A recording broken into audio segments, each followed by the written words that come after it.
Hello from above.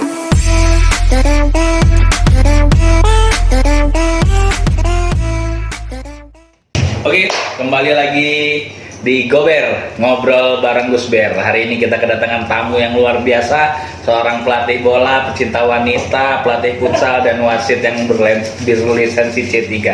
Oke, Mas Dito Suprayogo. Iya. Gimana kabarnya, Mas? Alhamdulillah. Alhamdulillah, ini luar biasa. Buat datengin Mas Bintoko ini bayarnya mahal.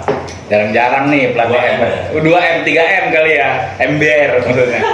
Oke Mas, hari ini kita bakal ngobrol seputar sepak bola putri. Karena Mas Bintoko ini konsen di sepak bola putri. Berhubung KTP-nya Lampung Tengah, dia mau pindah ke Metro, dia mau konsen di Metro. Kita bahas. Padahal Metro ada putrinya ya. Ada, nanti setelah ada Mas Bintoko kan kita bakal mengembangkan sepak bola putri. Siap. Mas, gue mau nanya nih sebenarnya. Kenapa sih kok lo itu lebih konsen di sepak bola putri? Putri gimana ya? Gua melihat kan putri ini masih untuk naik ke lintas nasionalnya masih banyak lah peluangnya untuk anak-anak yang baru mengenal bola gitu ya. Tapi untuk yang laki-laki ini udah terlalu banyak saya rasa. Jadi saya rasa pembinaannya lebih mudah di putri, peluangnya. Oh, peluangnya lebih mudah di putri. Ya. Tapi kan agak susah nih Mas kalau ngelatih putri itu. Susah. Kalau laki kan dia hanya mikirin skill, taktik, strategi, ya, basic ya. Lah kalau putri? Kalau putri ini psikologisnya lebih besar. Oh, jadi kita bermain juga di psikologis. Benar. Kalau Maksudnya psikologis ini gimana nih? kalau psikologisnya ya, kalau pelatihnya nggak sabaran, nggak tahu. Putri ini kan mut-mutan sih, mutnya gampang naik, gampang turun. Kalau kita nggak bisa menguasai itu susah. Kadang pelatih nggak sabar, maunya marah-marah aja gitu loh. Kalau lo cowok, ya kalau cowok itu dimarah-marahin nggak masalah. Ya. Nanti dia juga mental balik lagi. Kalau cewek dimarahin ngambek, besok nggak mau latihan lagi. Itu lebih susah lagi. Jadi pola latihan perempuan dengan laki-laki itu beda? Latihannya sama, pendekatannya yang berbeda. Oh, pendekatannya yang beda. Kita harus lebih masuk ke dunia mereka. Gitu. Kita bisa keras nggak kalau dengan perempuan? Bisa, asal kita udah masuk ke dunia mereka. Gitu. Kita udah terima ke mereka. Kita bisa mau menguasai mereka, mengarahin mereka kemana bisa. Tapi yang jadi masalah itu kadang-kadang putri ini kan rawan konflik antar sesamanya. Ada konflik. Ya. Konflik ini Apa ya kalau di psikologis itu bahasa Inggrisnya sesingutan lah. Singgutan itu bukan bahasa Inggris. Bahasa Padang itu masa singgutan. Sesingutan lah. Gue pikir-pikir bahasa Inggris apa terus singgutan terus. Ya, singutan. Jadi misalnya yang satu agak manja, yang satu nggak suka nih ngeliat pemain itu kok manja gitu. Ada tuh di putri pasti gitu. Round of day di luar sepak bola pun gitu. Cewek dia round of day, apalagi sepak bola. Gitu. Pantes ya ada lagu Karena Wanita Ingin Dipengaruhi. Nah, itu dia. Tapi untuk pembinaan sepak bola putri di Kota Metro, menurut Mas Bintoko itu gimana? Sebenarnya semua daerah sama pembinaannya, tergantung ada nggak orang-orang yang mau peduli di situ gitu. Untuk peduli di sepak bola sepak bola putri ya. Selama ini kan di Metro cuma ada STO ya, STO sama. Kok sebut merek? Nah, ya itulah. Kebetulan Mas Bintoko ini salah satu dosen di STO. Kalau mau masuk STO hubungi Mas Bintoko. Gimana tuh Mas? Kenapa kok Metro ini harusnya punya kelebihan dengan adanya STO itu? Kebetulan STO itu kan kampus yang dia konsen di olahraga ya, jurusannya olahraga. Jadi di dalamnya situ banyak atlet-atlet. Nah, jadi yang tadinya main volley kadang-kadang dia nggak ada tim, main basket nggak ada tim, bisa kita arahin nih. Dia udah ada modal fisik nih, udah ada modal fisik. Kita tinggal arahin aja ke basicnya lagi. Gitu. Sebenarnya ada UM juga ada putrinya, cuma yang sering eksis keluar seringnya STO. Lebih sering STO. Jadi gini Mas, malam gue habis ngobrol nih sama pelatih nasional. Kebetulan dia ada satu kata dia yang menarik. Kualitas pemain itu dibentuk dengan adanya pertandingan. Kan sementara ini pertandingan untuk sepak bola putri itu nyaris nggak ada. Gimana itu Mas untuk menyiasati itu?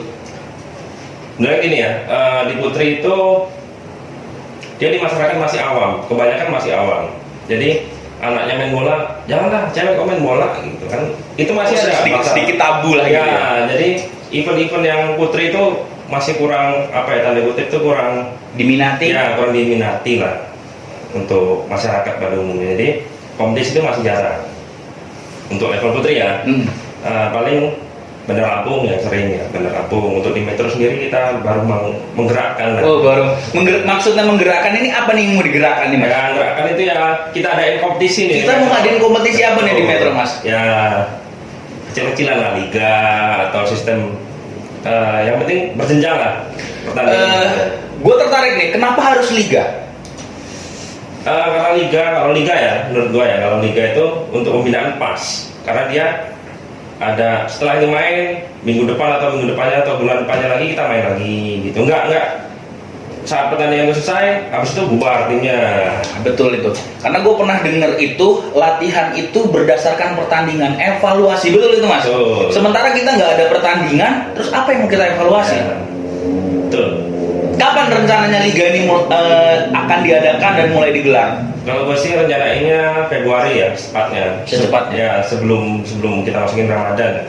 Sebelum masukin Ramadan, sebisa mungkin liga itu udah selesai. Entah sistemnya seperti apa, nanti kita ngobrol bareng pelatih-pelatih yang punya tim putri, kita ajak rebut bareng, kita ajak diskusi gimana sistemnya nih yang bagus nih. Yang penting pertandingan itu berjenjang, terus menerus, nggak selesai bertanding tim itu bubar, nanti entah kompetisi entah kapan lagi gitu, entah. Nah, itu yang akan kita obrolin sama pelatih-pelatih yang Metro dan sekitarnya, yang ada di Metro dan sekitarnya. Perlu nggak sih peran serta pemerintah?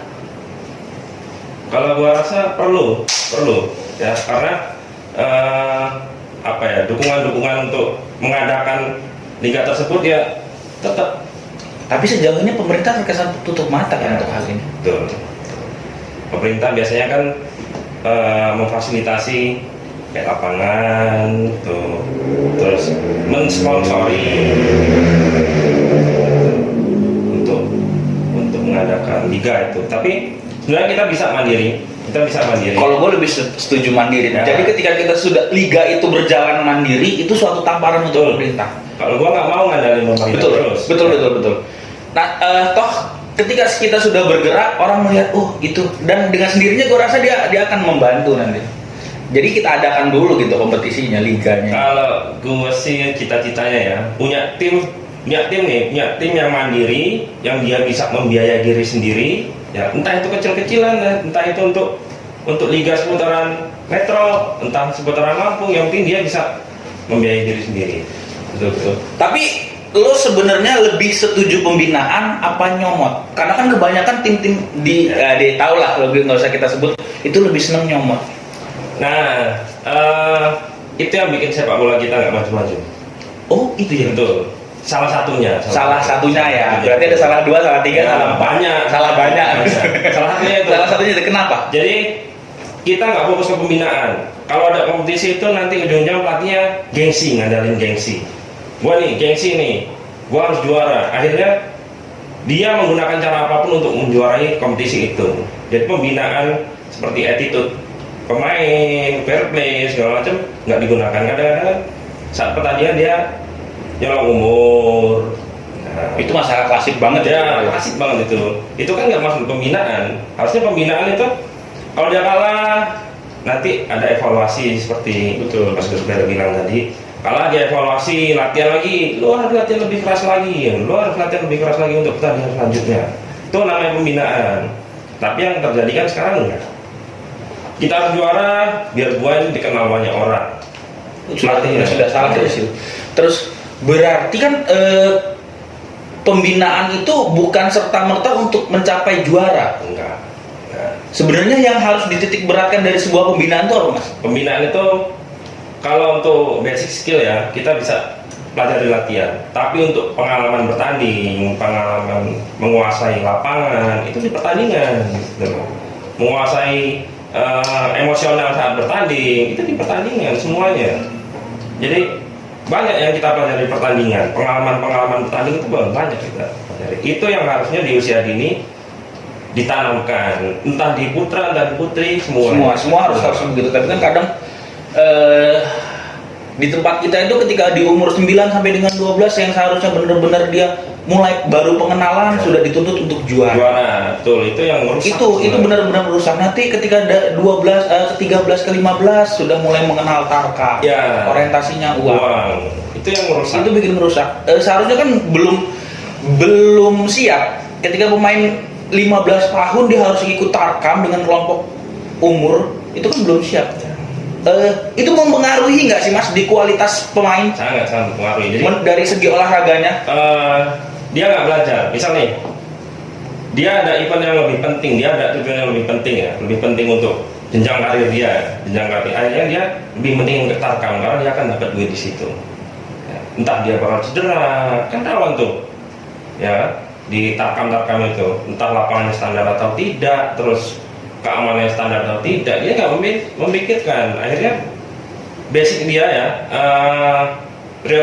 prioritas dia cuma uang, dapat uang gitu. Jadi pembinaan udah lewat dari pikirannya, pembinaan udah lewat. Sayang sekali. Sayang banget. Untuk padahal kalau untuk skill ya kemampuan pemain-pemain kita nggak kalah sama yang di Jawa. Cuma untuk pembinaan, terutama pelatihnya sebenarnya, masalahnya di pelatihnya. Dia nggak mikirkan untuk pembinaan gimana nih biar pemain ini siap untuk usia dewasa, biar bisa dipakai di nasional. Tuh. Jadi pikiran dia cuma saya bikin SSB, saya bikin klub usia di bawah 12 tahun, gimana caranya tim ini juara? Orientasinya juara. Ya, tim ini juara. Nanti saat pemain ini dipakai tim lain, jangan pakai. Gua harus yang jadi pelatihnya. Ya, pelatih gua harus dari gua. awal. Karena itu didikan gua, padahal enggak. Pemain itu bagus dengan sendirinya. Pelatih hanya memastikan kalau dia berlatih dengan benar. Ya, itu harusnya tugas pelatih. Betul. Jadi pelatih juga nggak bisa mengeklaim itu pemain gua yang ngelatih gua. Seharusnya legowo. Ketika pemain itu semakin tinggi levelnya dia harus berbangga hati kan. Betul. Nggak bisa kita. Dia nggak bisa menguasai seolah-olah dia yang bikin dia pinter. Nggak bisa gitu. Pelatih itu hanya memastikan kalau untuk membimbing dia di jalan yang seharusnya, itu di level seharusnya. Nih Mas, di luar sepak bola putri ada hal yang mau gue tanyain. Ketika pemain itu berprestasi di kelompok umur baik 12, 13, 15, 17, kenapa dia ketika naik ke jenjang selanjutnya itu hilang? Biasanya permasalahannya di mana kalau di sepak bola kita? Jadi gue dengar ya dari hasil diskusi sama kawan nih. Ini nih, cocok nih. Hasil diskusi nih sama pakar-pakar lah ya. Pakar apa nih? Telematika, bola supranatural, Itali. Inter lo pasti ya. Itu gue bilang. Gimana? Jadi gini, saat usia dari yang tadi kita obrolin ya, usia kecil nih, usia dini, dia udah juara, dia udah bangga nih di situ, udah bangga. Saat masuk level U15, dia juara, dia udah bangga, bagus skill dia bagus. Nanti U19 dia juara, udah bangga. Di level nasional saat event itu udah nggak ada umur, dia udah campur semuanya, dia akan kesulitan karena pikiran dia cuma gimana caranya biar juara. Dia nggak mikirkan kualitas saya harus memperbaiki kualitas saya sendiri gitu. Kadang-kadang saat udah juara dia membanggakan diri, ya terkenal jadi artis. Indonesia begitu, banyak endorse itu banyak tapi sosmed itu mempengaruhi Mas. Oh jadi begitu ya, di psikologis sih. Psikologisnya gini, dia ngerasa dia udah di level puncak padahal belum, udah top performer ya, udah ngerasa di level puncak, udah puncak kepuasan dengan prestasi dia semuanya gitu bahasanya. Prestasi dia padahal untuk di level yang sebenarnya harus dia ikuti belum ada apa-apanya. Dia harus masuk ke nasional, dia harus masuk ke Liga 1 ya, misalnya Liga 1 harus masuk ke tim nasional. Kalau bisa malah dia main di negara lain gitu, liga-liga top Eropa atau negara yang liga lebih top dari Indonesia lah gitu. Dia harus targetnya harus begitu kan dia enggak. Kalau sekarang enggak ya. Kita sudah sampai juara ini kayak dia level tarkam juara udah bangga. Ya, udah upload sosmed. Biasa upload sama piala gitu. Karena kita lihat Evan Dimas itu ketika di kelompok umur tuh gimana permainannya luar biasa. Tapi setelah dari U23 selesai permainannya. Nah, kalau itu sih kenapa itu? Tahu gua di level klub ya. Level klub itu sistemnya tuh nggak terlalu pro. latihannya ya, untuk mengembangkan pemainnya. Jadi di level timnas, dia megang timnas, dia levelnya udah bagus ya menurut gua. Sistem latihannya, semuanya pembinaannya udah bagus.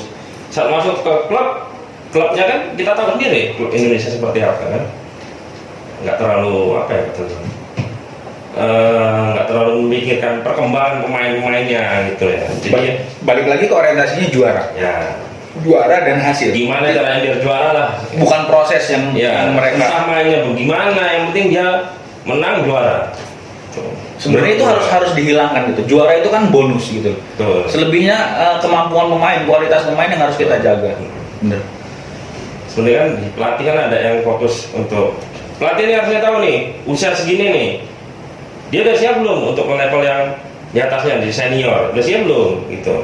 Kalau belum siap jangan dipaksain terus main. Nggak bisa berarti kita memaksakan kehendak kita. Hancur, mentalnya hancur. Luar biasa nih. Ini pengetahuan yang luar biasa. Mas Pintoko ini hebat. Mas, gua mau tanya. Ya, Mas Pintoko kan fokus nih di sepak bola. ya. Pernah nggak sih jatuh cinta sama pemain? Selama Kaku ini, mas, kaku. Kemarin cerita gue di balik band skin ini ada lah. kalau selama ini nggak pernah ya, Mbak. Apa ya? So elegan lu. Pacaran sama anak buah dia nggak pernah. Cuma sekali pernah dulu. Waktu di Unila dulu. Mbak, tolong ya, ini kita belak-belakan di sini. Tapi selain itu enggak. Selain itu enggak. Enggak. Lo kok mukanya langsung beda nih mas? Jadi Gimana, kalau gimana? ya? Gue dari dulu kan ngelatih cewek nih ya dari Persija? tahun dari tahun 2000. Oh dari 2010 kemarin. 2010 ya, Betul. 2010 dulu. Gue latih Sembenatar dulu nih. Nah, Sembenatar pertama yang peserta mereka kan di Lampung ini ada nih kompetisi setiap tahun dari tahun 2005 sampai sekarang Apa itu? ada nih Kartini Cup. Yang mengadakan siapa kak? Unila mengadakan. Wah alma mater banget nih. Gimana? Jadi dari tahun 2005 sampai sekarang itu ada setiap tahun event putri Kartini Cup Selampung itu Selampung. Nah dulu gua ngelatih SMP Natar tahun 2011 ikut serta 2011 SMP nih paling muda, yang lain SMA mahasiswa umum ya. Gua juara 2 ketemu Nila. Nah dari situ tuh. Nah, kok gua seneng nih ngelatihnya. Oh, ini cerita awalnya ya. Ya. Padahal gue nanya nggak cerita awalnya guys. Gue nanya pernah nggak dia punya perasaan gitu atau Biar mengalihkan dari itu. itu harus lo jawab loh mas. Inilah gunanya kita di sini Mengulik mengulik. jawab, nggak pernah nih. Oh nggak pernah. Pinter lo mengelesnya kayak angkot. Nggak pernah. Tapi ketika kita punya perasaan dengan anak didik kita itu mempengaruhi juga mas. Perasaan gimana nih? Ya cinta mungkin gitu. Makanya itu kalau seandainya kita ngelatih cewek nih ya, kita nggak bisa ngebatasin itu bubar. Akhirnya nanti kita hanya fokus ke situ, satu orang itu gitu loh. Itu yang bikin rusak sebenarnya. Nah, kita nggak mau itu tuh. Itu yang banyak pelatih yang mau nyoba ngelatih cewek nih ya, mau nyoba ngelatih cewek, dia nggak bisa nahan itu tuh. Ya, nah berhak gue seneng sama ini nih. Artinya bakal spesial nih anak ini main terus walaupun tak. Imannya kuat lah ya. Ya. Imronnya nggak kuat. Betul loh. Ya, ini sebuah pertanyaan yang harus lo jawab mas. Ya. Itu kan berkenaan dengan sepak bola perempuan itu. Tapi ini suatu hal yang luar biasa. Orang mungkin belum paham untuk khususnya kawan-kawan di Kota Metro bahwasanya sepak bola putri itu rencananya akan diperlombakan di Porprov 2020. Ya. Betul nggak sih mas? Rencananya. Rencana, tapi kan belum pasti. Kalau di PON sudah mulai diperlombakan. Nah, belum tahu informasi kalau gitu. Kalau di Porprov saya sempat dengar kemarin. Tapi kalau seandainya 2022 di Pringsewu Porprov kita itu digelar, Kalau gue dengar sih di Porprov ya, sepak bola yang futsal nggak dipertandingkan. oh kenapa? Kemarin yang gue baca ya sekilas di list di apa namanya cabornya Mhm. nggak ada sepak bola dan futsal. Kenapa? Nah nggak tahu mungkin pembiayaan ini sepak bola dan futsal kan atletnya banyak. Nggak mungkin. Kalau gua rasa nggak mungkin mas, itu sepak bola yang paling digemari ya loh setahu di gua tempat kita. karena kemarin ngeliat kan nggak ada listnya. Nanti coba saya konfirmasi lah ke kawan-kawan. Harus. Kalau seandainya di 2022 itu sepak bola putri benar-benar diadakan, seharusnya Kota Metro itu punya selangkah lebih maju. Betul harusnya. Harusnya. Harusnya. Targetnya targetnya ya emas. Muluk nggak sih untuk emas itu? enggak sih, enggak mulu. Nggak muluk-muluk ya? Tapi untuk melangkah ke situ, saya rasa kita tinggal satu langkah dari Bandar Lampung. Kenapa? Ya karena di sana kan event udah sering untuk putri ya, untuk putri event udah sering. Kan tadi kembali yang tadi di awal untuk mendidik atlet kan nggak cuma latihan nih, harus ada event-event Nah, terus. berarti PR utama kita itu adalah event. Betul. Baik itu festival, liga. Ya, yang penting ada terus. Berarti sesegera mungkin kita harus kumpul, kita harus bahas ini Mas ya. Harus. Kita harus realisasikan orang yang nonton harus support. Metro kota loh ini. Wah, metro kota Mas ya. Kalau Lampung, kota metro. kalau Lampung Tengah tetap kabupaten Pak ya. Kabupaten. Bukan metro sekarang. Oh. Transfer dari Lampung Tengah ke metro. Mas, kita kan dulu sempat bawa tim bisa sampai dengan juara 2 di Piala Pertiwi 2019. Skomet. Persikomet itu tim metro loh Mas. Oh iya. Kebetulan Mas Rinto head coach-nya. Itu dengan persiapan yang minim saja bisa sampai di titik itu. Berarti kalau kita punya persiapan yang fokus di situ, insya Allah kan Mas? Allah bisa. Sebenarnya tadi kembali lagi ke tadi bahasan di awal ya. Melatih putri ini bukan cuma masalah basic ya, tapi tentang motivasi. Gimana caranya mereka termotivasi untuk main, ya, untuk main lebih bagus, main lebih ngotot, main lebih bertenaga gitu. Karena kalau untuk awalnya ya, untuk level yang masih di Lampung nih, putri dia yang drop, dia yang kuat, dia yang menang. Ya, nggak peduli skillnya kayak apa, enggak. Dia lebih bisa kuat di lapangan, dia yang menang menurut gua. Padahal PSSI lewat Liga Indonesia Baru itu kan sudah sempat mengadakan Putri. Liga 1 Putri di Ya. 2019. Betul. Itu kebetulan Persib Bandung juara. Persib Putri juara, Bos. Kebetulan ya? Wih, nggak kebetulan. Tadi bilang kebetulan. Ya bukan kebetulan, maksudnya pas lalu Persib nih, Persib Bandung juara. Nah Mas, berarti setelah pembinaan di Metro berjalan, nantinya ada kemungkinan ketika pemain itu berprestasi bisa untuk melangkah ke jenjang yang lebih. Bisa, karena satu pemain dari Lampung ya, dari Lampung nih, kemarin kita kan masuk ke timnas SEA Games Indonesia, dia masuk ke timnas. Oh sudah ada. Ada satu pemain dari Lampung, dia masuk ke timnas. Itu baru seleksi atau memang sudah terpilih? Sudah terpilih. Dia masuk ikut di SEA Games kemarin U16 Di 2019. 2000 lupa saya sih. Siapakah? Asia. Asia itu yang mana ya Mas? Asia itu dulu Jemaah Muda. Sekarang di mana ya Mas? Sekarang di Bandar Lampung. Sempet main kemarin Mas ya? Ya, Juara ya main. Mas? Juara. Kalah ya istri Mas ya? Mohon maaf loh itu Mas. Sengaja aja kalahnya. Gak enak ya? Kalah ya? Gak enak. Oh berarti bukan cuma sekedar main di level kampung, Ya. untuk sepak bola putri itu ada kemungkinan masih besar peluang. Makanya saya bilang tadi peluang untuk di putri masih besar. Masih besar dibanding yang putra ya. Dibanding yang putra. Nah, makanya saya sama kawan-kawan termasuk Mas Firman. Ih gila lo, gue dianggap kawan sama Mas Pin. Ya, kita rencana kita akan bentuk tim Putri Metro nih. Nah, tim Putri Metro kita cari yang dari SMP ya, atau SD lah. Kita pembinaan dari situ, kita kita kasih pertandingan yang berjenjang. Maaf Mas, kenapa harus dari SMP? Karena gini, kalau kita ngajarin putri itu lebih susah dari putra. Ya, kalau putra latihan dari SMA, dia bisa nih setahun, 2 tahun. Tapi kalau untuk putri, ada sih di ilmu olahraga itu. Misalnya kita latihan speed ya, kita latihan speed. Untuk putra itu batas 12 tahun itu latihan speed udah nggak bisa terlalu kenaikannya udah nggak bisa terlalu Signifikan. Kalau di putri? Lebih nggak bisa lagi gitu. Oh. Makanya untuk putri kita harus lebih mundur lagi latihannya. Dari basic, dari SD nih, SD kelas 5, kelas 6 atau SMP kelas 1. Nanti SMA kita bisa nikmatin hasilnya rencana. Berarti benar-benar memang harus ada orang-orang yang peduli. Ya. Kita nggak bisa kalau nggak peduli di situ. Tapi Kota Metro ini kan nggak kekurangan orang yang peduli sepak bola sih Mas. Betul, tapi nggak kekurangan orang yang nyari uang juga dari sepak bola. Wah, itu penyakitnya. Nah, itu penyakitnya. Itu yang harus kita hindarkan karena gue sempat dengar sih semalam tuh ada di sepak bola itu nggak bisa kaya, tapi banyak kawan. Tapi ketika dia sudah bisa menemukan ladang uangnya ya nggak jadi masalah Ya, di situ. betul. Tapi dengan cara-cara yang pas gitu. Ya. soalnya gini, kalau kita nyari uang di sepak bola ya, untuk level yang kita ya di Tarkam lah istilahnya, di kampung kita masih kampung kan, levelnya kampung, kita nggak bisa nyari rezeki di situ. Ya bisa mungkin bisa buat di bensin, dimakan aja udah. Tapi rezeki kita dari kita seneng nih, kita seneng lihat perkembangan anak, itu rezeki kita. Senang itu rezeki, bukan cuma masalah uang. Wih, ini nih gua luar biasa kalau Mas Pintoko itu. Berarti sudah ada contohnya pemain dari Lampung yang bisa berprestasi bahkan sampai menjadi pemain timnas. Betul.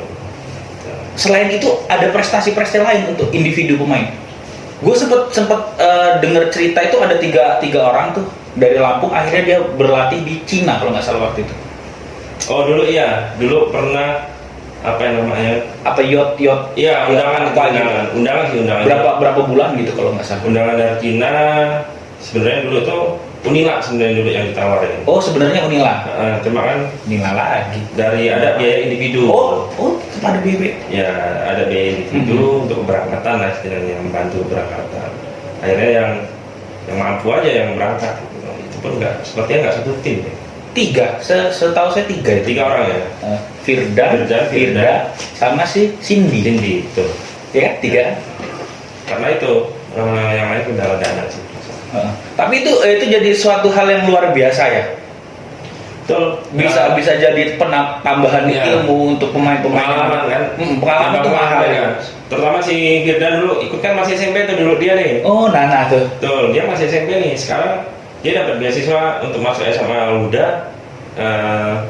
Dia gratis di sana. Kalau nggak salah, dia gratis di sana. Karena di sana juga pembinanya bagus. Di Al-Huda itu. Salah satu sekolah yang leading yang bagus gitu ya. Udah mulai naik untuk pembinaan sepak bolanya, sepak bola futsal untuk di putrinya. Jadi nih harapan untuk orang tua ketika anaknya punya minat dan bakat di sepak bola putri itu gimana Mas? Lu bisa sampein ke orang? Ya, kalau gua sih nyaranin jangan dihalangin ya, karena kebanyakan orang kan mindsetnya cewek jangan main bola lah. Kalau begitu mindsetnya cewek jangan main futsal dong, jangan main basket dong, cewek jangan main karate dong, cewek jangan silat dong, cewek kok berantem. Oh iya. Betul kan? Kurang lebih sama itu ya. Mindsetnya begitu. Cewek kok main bola, terus cewek kok main ini apa namanya olahraga karate, silat segala macam kan. Cewek kok berantem, cewek di rumah aja masak. Gitu kan. Berarti enggak adil gitu ya. Enggak adil dong. Buat orang tua dengar kata Mas Pintoko ini masih peluangnya masih terbuka lebar untuk putra putri kita bisa berprestasi di dunia sepak bola. Mas, kita majukan metode. Iya, gue setuju dengan tagline kita majukan sepak bola putri Kota Metro. Harapan lo Mas kedepannya nih? Harapannya sih lebih banyak lagi klub-klub yang mau membina putri ya. Karena di usia 12 sebenarnya putri itu bisa ya kita gabungin sama yang putra untuk usia 12. Di pertandingan pun nggak masalah. SSB usia 12 laki dimasukkan putri nggak masalah untuk usia 12. Setelah usia 12 kita dipisah. Baru dipisah. Ya. Oke. Saya harap lebih banyak lagi klub yang mau untuk membina tim putri untuk kemajuan Lampung Metro ya, khususnya Metro nih ya. Berarti kita tetap bareng-bareng Indonesia lah. Kita tetap bareng-bareng nih ya. Pokoknya kita nawaitunya gimana caranya sepak bola putri Kota Metro itu lebih maju lagi dan kalau bisa jadi kiblat sepak bola putri. Kita saingin yang yang katanya kota itu. Kota Metro juga bisa. Oke, terima kasih Mas Pintoko. Semoga obrolan ini bisa menambah wawasan, bisa menambah motivasi kawan-kawan sepak bola putri. Bahwasanya kawan-kawan putri yang sudah latihan ditambah giat lagi latihannya, ajak kawan-kawannya, banyak peluang untuk sampai ke level tertinggi. Jangan takut bermimpi, kalau kata Soekarno itu bermimpilah setinggi langit, niscaya kalau kamu jatuh kamu akan jatuh di antara bintang-bintang. Oke, terima kasih Mas Pintoko, luar biasa. Di mana kita ini? Tos. Forza Milan. Forza Inter. Oke. Milan sama Inter itu bisa gabung, bisa bareng-bareng. Oke, makasih Mas Pintoko. Dadah.